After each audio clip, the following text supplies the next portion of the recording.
Yo, guys, what is going on? We got a fun one for you today.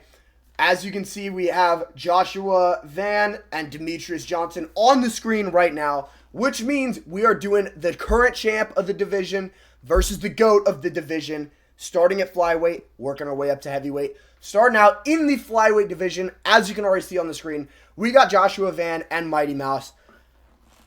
Let's be honest, Joshua Van's not proven enough to be picking him versus Mighty Mouse. Mighty Mouse is too well-rounded. His jiu-jitsu, his wrestling, his striking, it's all too good. Honestly, he might even be a better striker than Joshua Van. That's contentious, but the grappling is just so, levels and levels and levels. That's not to say that Joshua Van maybe couldn't. We're picking Demetrius Johnson.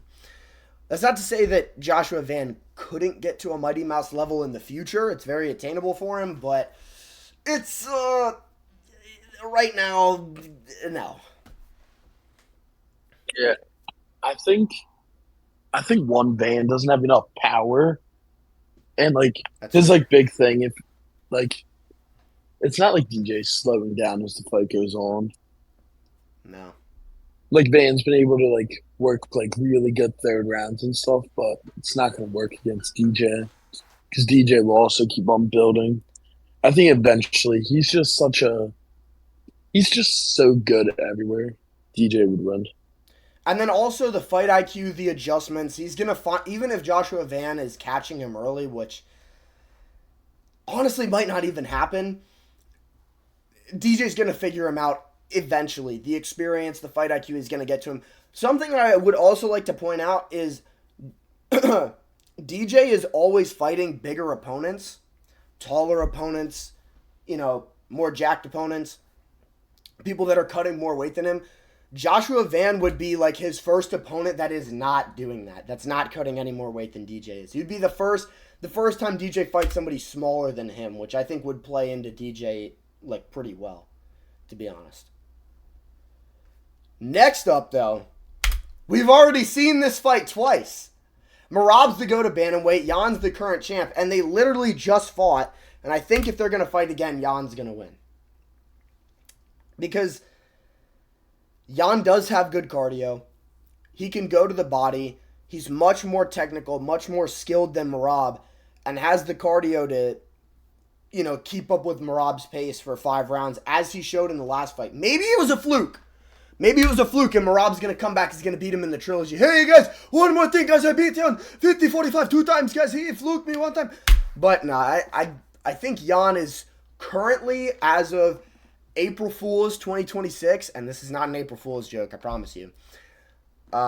Currently, Jan is the safe option. Oh yeah, I mean Jan dismantled Morale last time, and if Jan wins this one, if this video ever gets remade, there would be a different goat.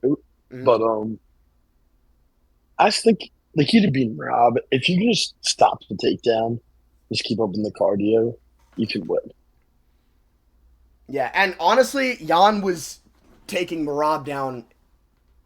He was getting his own offensive takedowns. He was working takedowns of his own, which is, if you can take down Merab, if you're the one taking him down in the 4th and 5th round, it doesn't look good for Merab in the rematch. Love Merab, but I'm gonna And have to Rob's coming unfortunately to the pick Jan body. in the trilogy.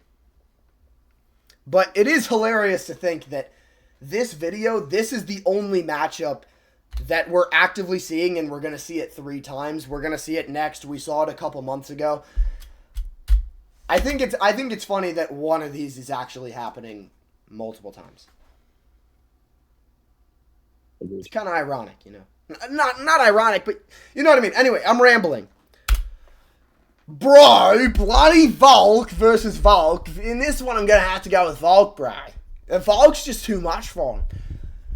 Volk's the current champ. Volk is the GOAT. And we're going with Cooking with Volk is going to win this one. Yeah, I'm also going with Volk. I think Volk's too much for Volk. Especially, he's just too much for Volk everywhere. Pumping the bloody jab on him, bro. Volk, he's gonna go. He's gonna pump the jab. He's gonna fucking piece him up. He's not gonna deal with none of that bloody floor stuff. 2022 Volk would definitely dismantle 2026 Volk. But okay, if we're gonna look at this objectively, they're the same fucking person. They got the same style.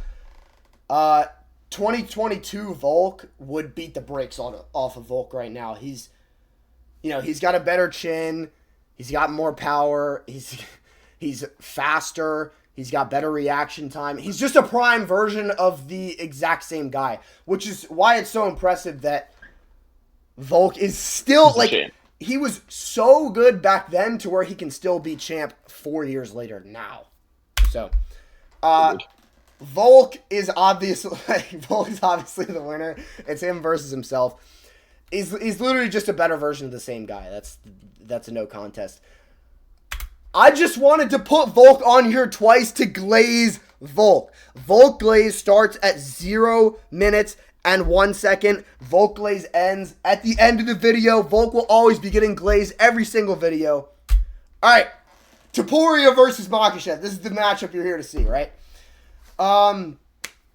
This is very, very contentious for me, especially at lightweight. At welterweight, Islam has more strength, so it's going to be a lot easier to take Topuria down. Topuria barely has the size for lightweight, let alone welterweight. I think at welterweight it's less competitive, but lightweight,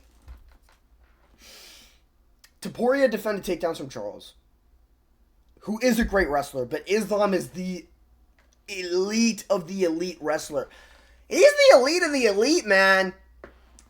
But I think Islam's just a different level. I think Islam can take him down. I think he can stay safe on the feet. He's got some of the best, most underrated defensive striking in the game. Takes very little risks on the feet. When Topuria steps into boxing range, Charles said this after his fight with Topuria. He said, once he got into boxing range, I should have just shot instead of tried to box with him. Should have kicked while I was on the outside. I think that's the game plan that Islam would take. A very similar game plan to the one that he took with JDM. He just has, a little bit less cardio, a little bit less speed, a little bit less finesse, and a little bit less strength.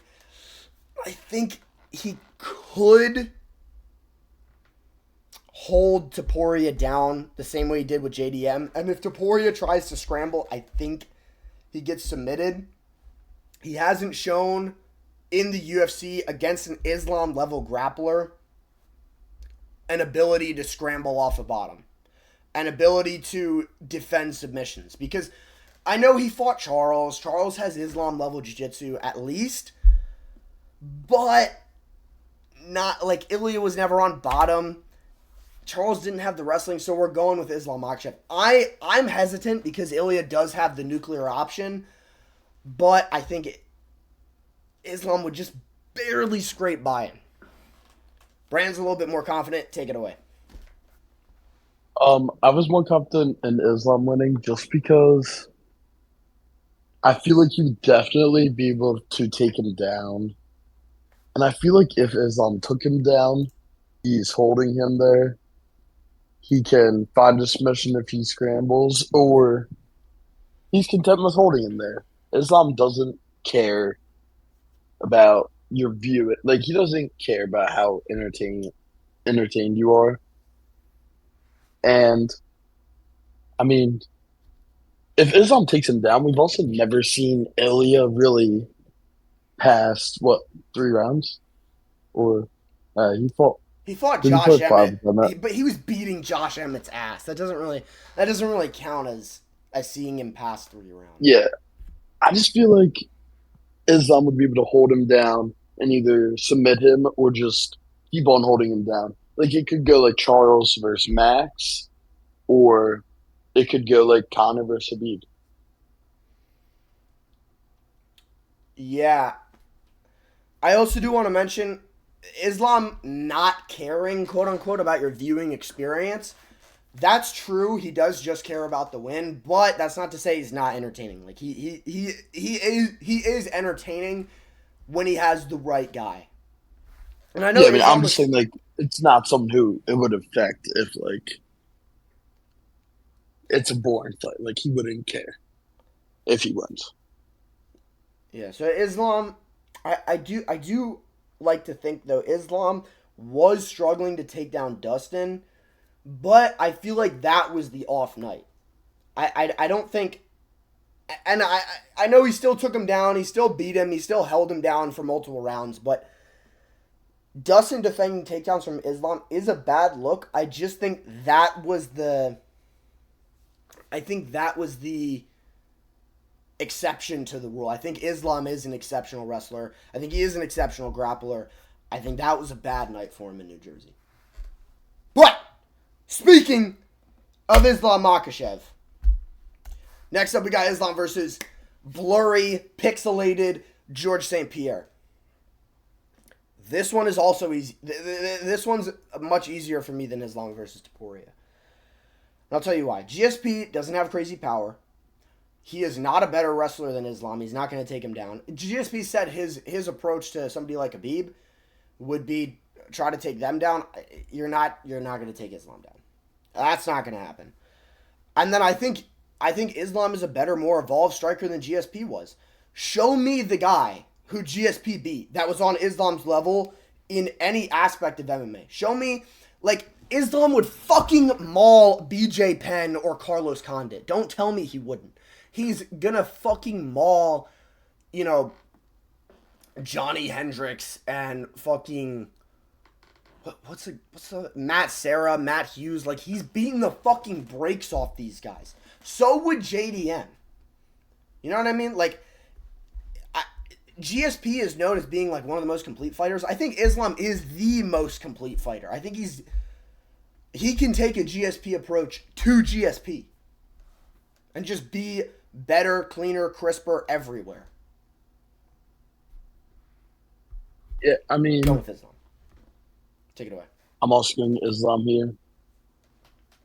I feel like another thing, his striking's becoming quite underrated, I'd say. Islam's on the feet. He outstruck Dustin. And, like, he wasn't on the feet much against JDM. But he's got good kicks, and his hands are coming together. He is definitely becoming the most complete fighter in MMA. Becoming. And honestly, he's 10 times better than anyone GSP's fought. Yeah. Islam would win. Islam mauls. Well, I don't know if he mauls. It would be competitive. But a fight that is not competitive in the slightest. This is the least competitive fight of the entire video. This is like a hydrogen bomb versus coughing baby matchup. Khamzat is submitting Anderson Silva in the first round. If you're getting taken down at will by Chael Sonnen, what the fuck is Khamzat Chimaev going to do to you? He's going to murder you. This fight is not close at all. Zero competition. He would do Anderson Silva like he did Li Jingliang. Anderson Silva is a phenomenal striker, and he would knock Khamzat out on the feet. Honestly, you know what? I don't even know if he knocks Khamzat out on the feet. Probably. But Khamzat's grappling is legitimately 50 times better than Anderson Silva's. He would submit him so quick, so easily, so fast. Anderson Silva's not lasting around. Like, it's not a competitive fight in the slightest. Completely agree with everything you just said. I have nothing to add there. Yeah. Quick and easy. Pereira versus Jones. Everybody's going to yell at me in the comments and say, oh, you said Khamzat versus Anderson Silva isn't competitive, but Jones versus Pereira is? Yes. Yes, it is, dude. Jones didn't submit Gustafsson. It took him 4 rounds to submit Rampage. Like, Pereira is a good, well-rounded fighter. I just think Jones would... He would stay safe enough on the feet, win enough exchanges on the feet to where the grappling becomes the difference in the fight. I don't think he's going to finish Pereira. Brandon, I know you think he's going to finish Pereira, but this is like... In my head, this is like a 55-45 matchup. I think Pereira has a very good chance to KO Jones. And if Jones was chinny, I would pick Pereira 100%. But Jones has one of the most underrated chins in the UFC. It was actually very good. Now that I'm thinking about it, he never really fought a true power puncher, but he never got dropped. Like, he never got rocked. So that's why I'm going with Jones. I would like to add I think I think Jones' wrestling is quite better than Ank's. I also think against Ank, when the takedown threat was there, he was so passive, so worried about defending the takedowns, he couldn't strike with them. Like, I think that first fight is such a good comparison because if the takedown threat's there, if he wants to fully sell out to defend them, his striking's going to be so much worse. Yeah, but then he And showed in the John would, second fight that he knew he could defend the takedowns. And I think in a fight against Jones, he would take that experience knowing like, okay, if I just fight with the threat of the takedown, then I'm going to lose. I think he would adjust quicker. I think he would adjust a lot easier having that experience of losing to Ank and then fighting without the threat of the takedown in the second one and knocking him out immediately. I think he would take a similar approach to Jones. But I do think that would lead to him getting taken down more, which would, cost him the fight anyway. But I think it would be. I think I it would also be don't think competitive. I also don't think like we did Ang. That's not happening to John Jones. Problem John Jones. No, I don't think it is either. I just think he would do better in the striking. Like he would win majority of the striking exchanges just because he's gonna he's not gonna fight with the threat of the takedown. Like I said, I think that would lead to him getting taken down more. But I think he's good enough on the ground to fend off submissions. Like I think he could get the 2-on-1 with his oven mitt, like ginormous hands. And I think he could not get submitted right out the round. It would be like one of these guy on bottom doesn't want to scramble, guy on top just holds him there. I think it'd be one of them type fights. Like a Charles Yeah, that's versus probably Max or a JDM. probably our second closest one compared to Islam earlier. Yeah, this is probably Jan versus Marab is close. It's just we've seen it. You know? Yeah, but we just think John squeaks it out a little bit. I think John squeaks it out. I think or he 50-45s him on the ground. Either or. Anyway, this is another Hydrogen Bomb versus Coughing Baby matchup. And if I hear anybody in the comments say, Stipe Miocic, man, he's a monster, bro. He's got the immigrant mentality. Yeah, shut the fuck up, dude. Tom Aspinall literally KOs him in 2 minutes. Who did Stipe fight? Who? Tell me the name that he fought that has Tom Aspinall knockout power, Tom Aspinall speed, with Tom Aspinall technique at heavyweight. Tell me the name, because there fucking isn't one, because they didn't fucking exist before Tom Aspinall. He's a phenom. And this isn't like Francis Ngannou in the first fight where Stipe can just take him down. What do you mean, man? Stipe was washed in the second fight, bro. No, Francis Ngannou just got better, and Tom Aspinall is better than Francis Ngannou, like everything besides knockout power, but he makes up for it with his technique. Yeah, I mean, Tom, he's debatably the best heavyweight of all time right now. Like, if he would have beat Don, he could solidify it. He's just so fast and very well rounded. He has submissions. He has some of the best knockout power. But it's mainly his speed. He's just so fast. He's literally the fastest heavyweight of all time. And don't give me no BS about Cain Velasquez or whatever. Tom Aspinall's knocking him out in 2 minutes as well. Oh my God, bro. Tom Aspinall knocks out do you got anything left, Tad? No. Tom Aspinall knocks out Stipe in 2 minutes flat. And then goes on to become the heavyweight goat himself. Knocks out John Jones as well. Make sure you like, comment, and subscribe. Thank you guys so much for watching. See y'all boys in the next one. And peace!